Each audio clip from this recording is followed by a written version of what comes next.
Hello नमस्कार दोस्तों, मैं आज फर्स्ट टाइम यूट्यूब पे आया हूँ और मैं ये बताने के लिए आप लोगों के सामने आया हूँ कि कितने पाखंडी लोग बैठ करके सारे श्रद्धालुओं को जो भी काली करतूत होते हैं उनको छिपाते हैं। भगवान के नाम पे स्कैम किया जाता है। उनके बारे में मैं थोड़ा सा आपको बता दूं कि वो जिस तरह का टेक्नोलॉजी का यूज करते हैं वो लोगों को पता नहीं चल रहा है, लेकिन वह एक तरह से स्कैम ही माना जाएगा। ये मैं नहीं कह रहा हूँ, ये चैनल वाले कह रहे हैं। ये नए नए जो यूट्यूबर हैं, यूट्यूब बना करके उनके यहाँ जा करके एक आपको रियलिटी बताते हैं कि वो आखिर फर्जी करते कैसे हैं। उनके बारे में सही चीज़ निकाल के लाते हैं। वो एक खबर लाते हैं जो ये सही है या गलत है, उनके बारे में वो बताते हैं, जो कि ये 100% सही भी है। आपको कोई प्रूफ के साथ कुछ दिखा रहा है तो इसका मतलब ये नहीं है कि वो गलत दिखा रहा है। चलिए मैं थोड़ा सा क्लिप आपको दिखाता हूँ, इनके बारे में जानिए। वो राज जो माइंड रीडर्स न्यूज चैनल्स आज तक पता नहीं लगा पाए, वो इस वीडियो में मैं आपको बताने वाला हूँ। इस वक्त मैं चाहती हूँ कि आप धीरेन्द्र शास्त्री को सुने। जी सुनते और मुझे ये बताइए कि वो इस वक्त जो कर रहे हैं वो क्या है। तो वीडियो में बस एंड तक बने रहना, सब कुछ प्रूफ के साथ बताऊंगा। तो आइए जानते हैं कि ना इनके पास कोई सीधी साधना है और लोग भी जेन्युइन आते हैं, तो फिर ये स्कैम होता कैसे है। वैसे तो इसके पीछे का रहस्य 2 लाइन में ही खत्म हो जाता है। अब लेकिन क्योंकि आपको पूरा कंसेप्ट नहीं पता, तो अब ये 2 लाइन समझाने में मुझे 4 लाइन ज्यादा बोलनी पड़ेगी ताकि आपको अच्छे से समझ आ सके। तो वो 2 लाइन कुछ ये है। धीरेन्द्र शास्त्री आपके पर्चे में सिर्फ वही बातें लिखता है जो खुद आप उनके सामने बैठकर धाम पर बताते हो। अब इसका जो एक्सप्लेनेशन है उसे थोड़ा ध्यान से समझना, क्योंकि अगर आप इस मेन कंसेप्ट को नहीं समझ पाए तो ये राज आपके लिए जीवन भर एक राज ही रह जाएगा और इसके आगे आपको कुछ भी समझ नहीं आएगा। और समझ गए तो बिफोर टाइम पर्चे का रहस्य भी जान जाओगे। जिनको नहीं पता उनको बता दूं कि अक्सर दरबार में लोगों का भरोसा जीतने के लिए यह कुछ पर्चे पहले से बनाकर रख लेते हैं और दरबार से किसी को भी उठाकर ले आओ, पर्चा उसी का ही निकलेगा। हम पहले से पर्चा लिख लेते हैं बिफोर टाइम, फिर आप जिनको लेकर आए उन्हीं का ये पर्चा निकलेगा। और एक बात और बहन, आप लाएंगे उनको जिनका हमने पर्चा लिखा है।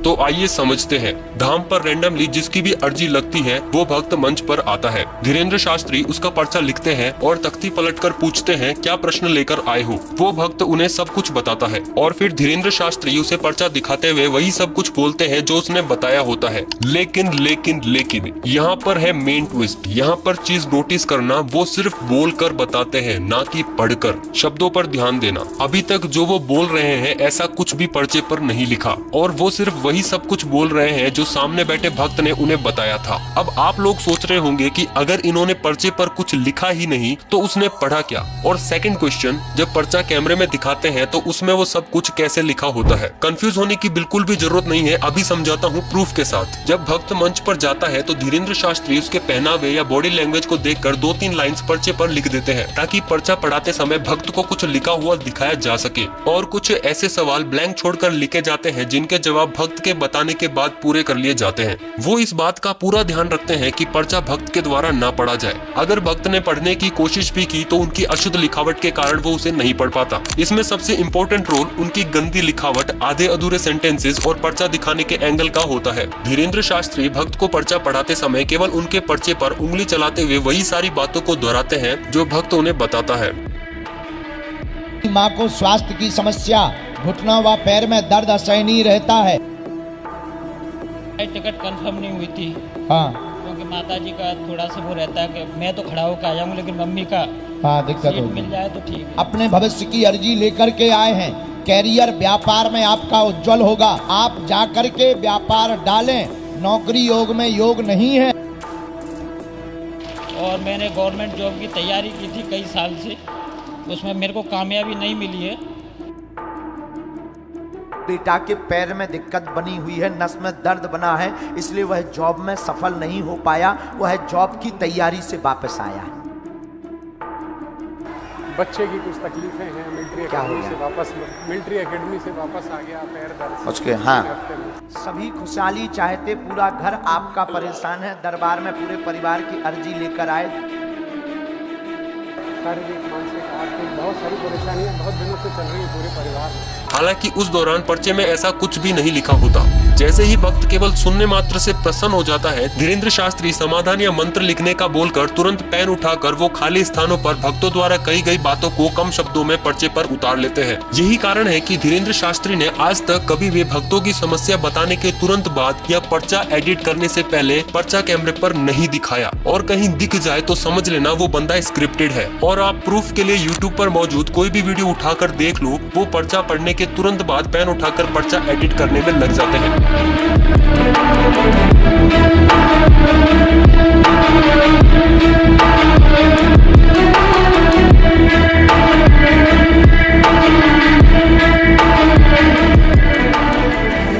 धीरेन्द्र शास्त्री उनके भक्तों को केवल वही जानकारी दे पाते हैं जो जानकारी उनके भक्त उनके सामने बैठकर बताता है। अगर भक्त के समस्याओं की एक लिस्ट बनाकर रख ली जाए और धीरेन्द्र शास्त्री के बने हुए पर्चे से मैच की जाए, तो मैं दावे के साथ कह सकता हूं कि वो लिस्ट बिल्कुल भी मैच नहीं होगी। लेकिन शर्त ये है कि उस लिस्ट में लिखी हुई प्रॉब्लम्स का जिक्र धीरेन्द्र शास्त्री के सामने नहीं किया जाना चाहिए। धीरेन्द्र शास्त्री ने अपने कई दिव्य दरबार में पहले से पर्चा बनाकर लोगों और मीडिया को शौक में डाल दिया है, जिसे वो अक्सर बिफोर टाइम पर्चा भी कहते हैं। तो अगर आप पर्चा कैसे बनता है ये समझ पाए हो तो इसे समझना आपके लिए कोई बड़ी बात नहीं है। एक लाइन में बताऊं तो असल में धीरेन्द्र शास्त्री पर्चा तो भक्त की समस्या बताने के बाद ही लिखते हैं। तो उससे क्या फर्क पड़ता है कि पर्चा लिखने के बाद लोगों को बुलाया जाए या लोगों को बुलाने के बाद पर्चा खुलवाया जाए। तो अब मैं आपको प्रूफ के तौर पर कुछ ऐसी वीडियोस दिखाऊंगा जिसे देखने के बाद आपको सब कुछ क्लियर हो जाएगा। ये वीडियो काफी ज्यादा कंट्रोवर्शियल रही थी, जिसको सही साबित करने के लिए खुद बागेश्वर धाम सरकार ऑफिशियल ने ट्वीट किया था।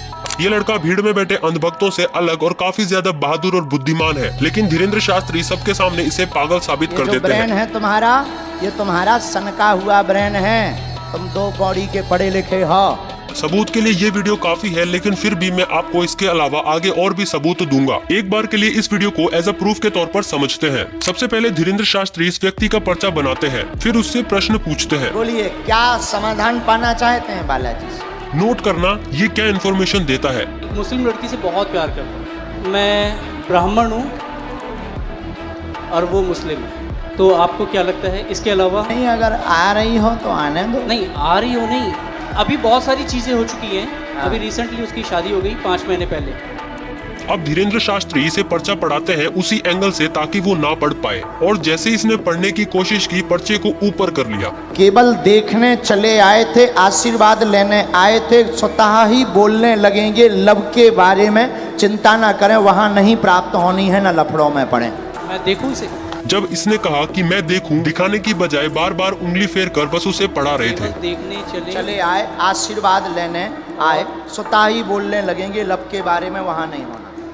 लास्ट वर्ड देखना चाहूँगा। लास्ट वर्ड ये है, ओम बम बिराय नमः, बोलने लगेंगे कृपा आशीर्वाद। बराबर देखना चाहूँगा मैं उसे। स्वतः बोलने लगेंगे लव के बारे में कहेंगे कुछ। पढ़ लिया, पढ़ लिया, पढ़ लिया, लेकिन मुझे नहीं होगा, नहीं होगा। स्वतः बोलने लगेंगे लव के बारे में, नहीं होगा। इसमें लव के बारे में कहाँ लिखा हुआ है? लव के बारे में बोलने लगेंगे, लव के बारे में कहेंगे। यहाँ लव मुझे नजर नहीं आया। इसने कहा लव वर्ड पर्चे में नहीं दिखा, दिखेगा भी कैसे, लिखा ही नहीं। स्वतः बोलने लव कहाँ है? ये लव नहीं है, वो आपने घुमा अब देखो कैसे उनकी टीम का मेंबर खतरा महसूस होते ही फ्रेम में आ गया। कि महाराज इसमें लव कहीं नहीं है। मैं फिर कहता हूँ, मैं पढ़ लेता हूँ, मैं मास्टर्स डिग्री में हूँ। कोई भी पढ़ा लिखा आ जाए। लो भैया, पढ़ा लिखा पहले ही तैयार बैठा था। केवल देखने चले आए, आशीर्वाद लेने, स्वतः बोलेंगे लव के बारे में कहेंगे। लव के बारे में कहेंगे। और आए, और आए, केवल देखने चले आए, आशीर्वाद लेंगे, स्वतः बोलेंगे वो लव के बारे में। भीड़ में से लड़की को बुलाया गया लव वर्ड पढ़ने के लिए। इसने कहा मेरा पर्चा भी बना दो, और वो बैठ गई। भगाने के लिए बाबा के टीम मेंबर ने कहा दीदी आपने लेदर का बेल्ट पहन रखा है। क्या लगेगी बुलाए? भाई मुझे नहीं दिख रहा, आपने शर्ट के नीचे बेल्ट देख कैसे लिया? एक्सरे विजन लगा रखी है क्या आंखों में? और दूसरी चीज, पंडाल में भजन स्टील की ढोलक बजा के करते हो क्या? वो भी तो लेदर का ही है। कुंज बिहारी के चरण, Radha Rani. Okay, come to the point. अभी एक और बुलाओ, जिसको आप बुलाओ। नहीं, नहीं, हम नहीं मानेंगे। मेरी मम्मी को बुलाया जाए। माइक में बुलाने पर इनकी माताजी नहीं आती, फिर ये भीड़ में मम्मी को बुलाने के लिए जाता है। यहाँ से चाहे जहाँ से जाओ लेके आओ। कुछ देर बाद इनकी मम्मी मंच पर आ जाती है, लेकिन भीड़ के कारण उसे आने में समय लगता है। आपका ही बेटा है। उसी बीच इनकी माताजी धीरेंद्र शास्त्री को बिना माइक के ये जानकारी दे देती है कि उसके बेटे की शादी हो रखी है और उसकी 6 साल की बच्ची है। समझदार के लिए इशारा काफी है। ये सब जानने के बाद धीरेंद्र शास्त्री को बचने का मौका मिल जाता है और वो तुरंत जनता को कहते हैं, सब लोग बैठ जाओ, अब और मजा आएगा। आपने एक सनातन धर्म के नाम पर धमकियां देने की दुकान खोली। ये साधु की भाषा तो नहीं हो सकती। तो बाजी पर माताजी आपकी है। बिल्कुल मेरी माता जी। अब इनको पढ़वा दें। क्या लिखा? माइक से। केवल देखने चले आए, आशीर्वाद लेंगे, स्वतः बोलने लगेंगे, लव के बारे में कृपा नहीं होगी। सबका लिखने का तरीका अलग होता है। धीरेंद्र शास्त्री वही सारी बातें कॉन्फिडेंस से माइक पर बोलते हैं जो उनकी माताजी ने अभी अभी उनके सामने बैठकर बिना माइक के बताई थी। आप स्वयं शादीशुदा हैं, 6 साल की तुम्हारी बच्ची भी है, फिर भी तुम जो है उससे विवाह करना चाहते हो और उसके पीछे पड़े हो। पूरा घर तुम्हारे पीछे पागल और बर्बाद है दिन ना रात, और तुम्हारा दिमाग सनका हुआ है।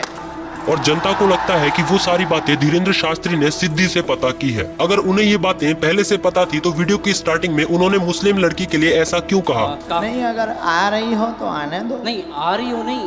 बट अब देखो मेन ट्विस्ट, जहाँ पर ये वो सारी बातें पर्चे पे लिखते हैं जो उनकी माताजी ने उन्हें बताई थी। तेरी शादी होगी क्या? उससे शादी नहीं होगी। मेरी उसको पहले ही मना हो चुकी है। हम दोनों ने पहले ही खत्म कर दिया है। और इसी के साथ लव वर्ड भी लिख देते हैं। और अब ये पर्चा कैमरे में दिखाने के लिए तैयार है। यही पर्चा लिखने के तुरंत बाद कैमरे पर क्यों नहीं दिखाया? और देख लो बॉर्डर के बाहर साफ बाद में लिखा हुआ दिख रहा है। अभी रुको, ऐसे मेरे पास बहुत सारे प्रूफ है जिसमें से 2 मेन प्रूफ और दिखाने हैं। अब सेकंड प्रूफ देखो। इस वीडियो का थोड़ा सा कॉन्टेक्स्ट में आपको समझा देता हूँ। अब ये लड़का पहले से लिस्ट बनाकर लाता है जो बातें इसे धीरेंद्र शास्त्री से पूछनी है। इसका इंटेंशन बाबा को पकड़वाने का बिल्कुल भी नहीं था, बस ये भूल न जाए इसलिए ये सारी बातें पर्चे में लिख कर लाया था। जैसे ही धीरेंद्र शास्त्री इससे पूछते हैं प्रश्न पूछो, ये कहता है बालाजी को सब पता है। बालाजी को सब पता है। प्रश्न पूछो। और जैसे ही बोलता है पर्चा लाया हूं, पर्चा लाया हूं। धीरेंद्र शास्त्री के फेशियल एक्सप्रेशन देखो। आप लोगों को परेशान नहीं होना है, सब चलता रहेगा। ये लाइन भक्तों के लिए बिल्कुल भी नहीं थी, बल्कि उनकी टीम के लिए मैसेज था। प्रश्न पूछो। बालाजी को सब पता है, क्या चाहिए? नजदीक आओ। पहले तो तुम बिल्कुल घबराओ ना, श्वास बढ़िया से लो। हम पर्चा उठाते हैं अपना। हमने लिखा, बहुत हैरान है, अपने पास एक जेब में पर्चा डाल करके लाए हुए हैं। बड़ी चालाकी से इस लड़के की जेब से पर्चा निकलवाते हैं, पढ़ते हैं, फिर बताते हैं। माइक उठाओ पहले जी। अब वो निकालो, खोलो उसे, खोलो जी। बोलो क्या चाहते हो बालाजी के चरणों? कर्ज मुक्ति जी। और पिताजी का स्वास्थ्य सही हो जी। जी। हमने लिखा, बहुत हैरान, पर्चा लाए, 3 प्रश्न मूल हैं, बाकी श्री राम जयराम आदि लिखा रखा है आपने। क्या बात है सर, क्या बात है सर। तो नेक्स्ट बढ़ते हैं हमारे लास्ट प्रूफ पर, जो कि काफी ज्यादा इंटरेस्टिंग है। ये वीडियो भी काफी चर्चा में रहा था, जिसमें एक पत्रकार मोजो स्टोरी यूट्यूब चैनल से आता है और धीरेंद्र शास्त्री को चैलेंज करते हुए कहता है, पत्रकार हूँ मैं, जिसको लेके आऊंगा क्या आप उसकी अर्जी बता पाएंगे? और धीरेंद्र शास्त्री चैलेंज एक्सेप्ट करने की बजाय इसे बुला लेते हैं। बोलने का तमीज ही नहीं है। तैं भी थे, आजा आजा, ओ बेटा आजा, तैं ही आए थे। ये इससे 2-3 सवाल पूछते हैं, फिर वही सेम क्वेश्चन जो सबसे करते हैं। तुम्हें क्या पूछना है? वही लिखा है। हमें ये ज्ञात था, तो जब हम दरबार में बैठे थे तब 2 पर्चे बनाकर हमने पहले ही रख लिए थे। पढ़, ये तेरा इतिहास। और फिर कहते हैं, ये क्या लिखा है? एक व्यक्ति परीक्षा लेने आएगा, बीच में टोकेगा, बदतमीजी करेगा, नालायक है, उसको बुलाने की आवश्यकता नहीं, ठिकाने लगा भी देना है आशीर्वाद। है ना शॉकिंग? पत्रकार आने वाला था, ये बात पहले से पर्चे में कैसे लिखी हुई थी, और इसके बीच में धीरेंद्र शास्त्री ने पेन भी नहीं उठाया। बट कंफ्यूज होने की जरूरत नहीं है, जो काम धीरेंद्र शास्त्री एंड में करते हैं वो काम इन्होंने पहले ही कर दिया, यानी कि पत्रकार के चैलेंज देते ही कर दिया था। मैं पत्रकार हूँ मैं, जिसको लेके आऊंगा क्या आप उसकी अर्जी बता पाएंगे? क्या हम तुम्हारे नौकर बैठेगा? लगाओ अर्जी, सीताराम जपो। उसके बाद पत्रकार को बुलाया गया। आइए, इस क्लिप को ध्यान से देखो। कौन सी न्यूज है तुम्हारी? Mojo story Delhi. Mojo story Delhi. कौन सी? हाँ जी, कौन सी न्यूज? Mojo story Delhi. हमने आज तक सुनी ही नहीं है। और टीम मौजोस से आएगा। इससे ये साफ साबित होता है कि धीरेन्द्र शास्त्री भक्तों की बताई हुई बातों को ही दोहराते हैं। यहाँ पर चैनल का नाम मोजो स्टोरी है और धीरेन्द्र शास्त्री ने 3 बार पूछा, लेकिन उसके बाद भी उन्हें समझ नहीं आया, इसलिए मोजो इसको ही बोल दिया। लेकिन अभी तक चैनल का नाम पर्चे पर नहीं लिखा हुआ। एक सजेशन देने के नाम पर फटाफट चैनल का नाम लिख दिया। क्योंकि ऐसे भी लोग आते, तुम्हारे लिए एक सजेशन भी दें।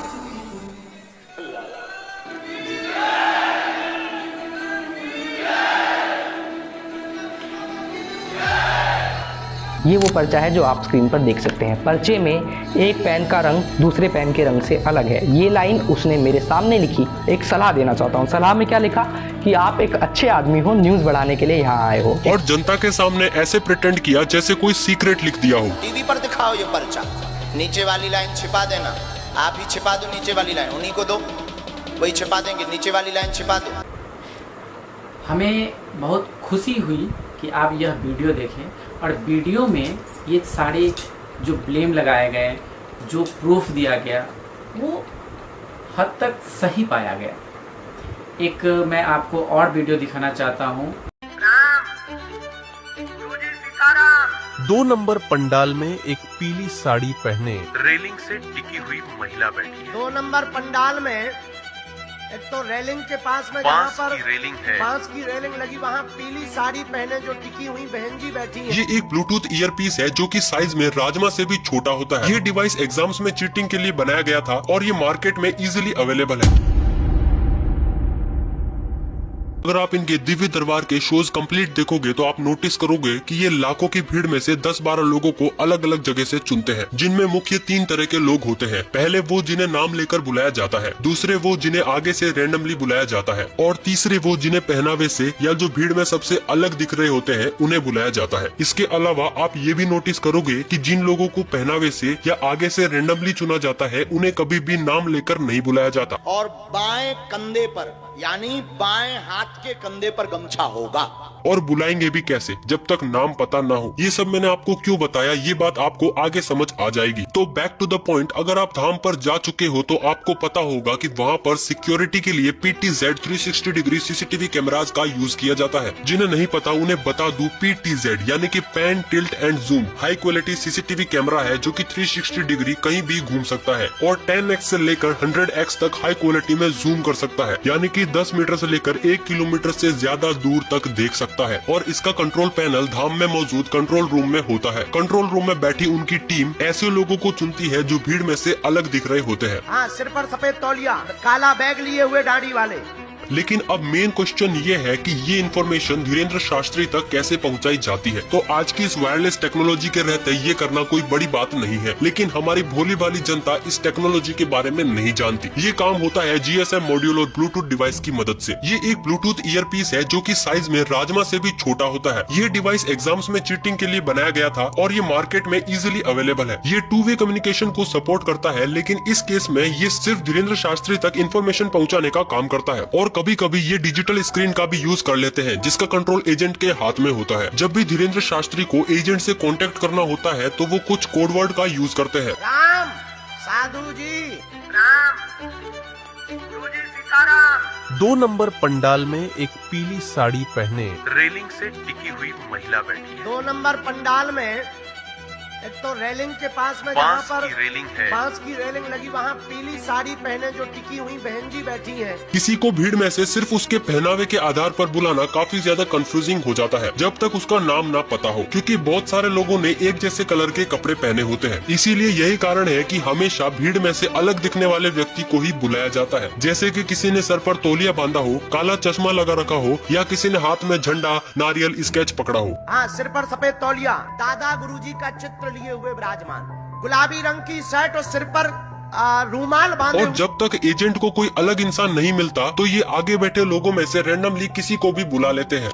बिटिया बहन जी, आपके बगल वाली बहन जी जो चश्मा लगाए हुए माता जी बैठी, जी माँ, आ जाओ माँ। और जिन 2-3 लोगों का नाम लेकर बुलाया जाता है, या तो वो लोग स्क्रिप्टेड होते हैं या ये वो लोग होते हैं जिनका नाम टोकन में निकलता है, जिनको नहीं पता कि टोकन सिस्टम क्या है। ये एक अर्जी लगवाने का माध्यम है जो बिल्कुल लॉटरी सिस्टम की तरह काम करता है। बागेश्वर धाम में आयोजित होने वाले दिव्य दरबार का हिस्सा होने के लिए बागेश्वर धाम से टोकन लेना पड़ता है। इस टोकन वाले पर्चे में अपना नाम, पता और मोबाइल नंबर लिखकर बागेश्वर धाम में जमा करना होता है। इसमें केवल नाम, नंबर और पता होता है। फिर सभी लोगों के पर्चों को एक जगह इकट्ठा कर कन्याओं के हाथों से पर्चों को चुना जाता है और दिव्य दरबार से पहले एक लिस्ट जारी होती है और ऐसे लोगों को एक दिन पहले फोन करके सूचित किया जाता है। इसके बाद इन पर्चियों के नाम से हर व्यक्ति को फोन पहुंचेगा कार्यालय द्वारा और जो तारीख उन्हें दी जाएगी उस तारीख पे उनका पर्चा बनाया जाएगा। अब बचा प्रेत दरबार का राज। तो मुझे नहीं लगता कि इसको राज कहेंगे। इस पर एक्सप्लेनेशन देकर मैं आपका और मेरा कीमती समय बर्बाद नहीं करना चाहूंगा, क्योंकि इस पर ऑलरेडी काफी वीडियोस यूट्यूब पर मौजूद है जो प्रूफ के साथ ये बताते हैं कि ये सब स्क्रिप्टेड है। लेकिन फिर भी आपकी तसल्ली के लिए एक क्लिप मैं भी दिखा देता हूँ।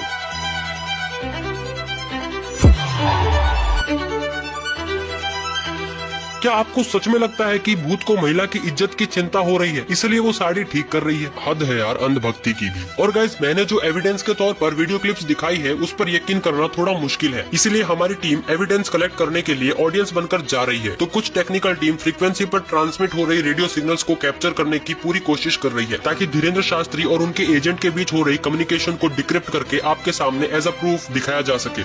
आज के लिए इतना ही। मैं एक नया टॉपिक के साथ कल फिर से आऊँगा। तब तक के लिए बाय, टेक केयर। और चैनल को सब्सक्राइब कीजिए, नहीं कीजिए, इससे हमें कोई मतलब नहीं। मेरा काम सिर्फ है आप तक सही जानकारी पहुंचाना।